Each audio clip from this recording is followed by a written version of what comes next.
In line with the growth of its operational activities, the KIT SA is also embarking on a transformation to become an energy-producing company with the construction of a steam power plant, which contributes to the power supply of the region.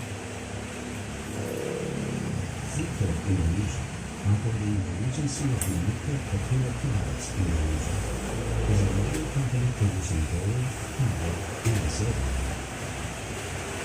During its operations, Freeport has contributed to economic growth on a local and national scale. Indonesia's history began at the Asahan River. India utilizes the Asahan River's potential to supply electricity with the construction of 3 dams and 2 hydropower units.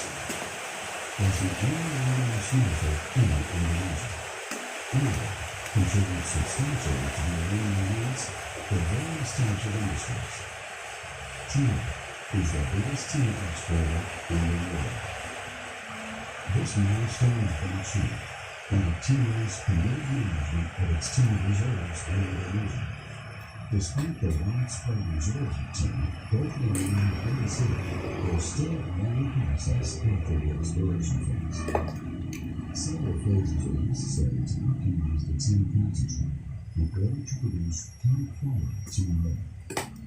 MindID continues to explore to seek and maximize the potential of the country's natural resources and to develop these potentials to promote the lives of the Indonesian people.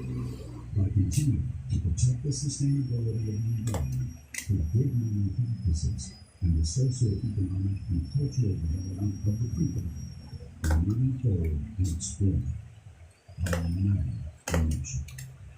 And by allowing the country to meet the hopes and aspirations of its people all around.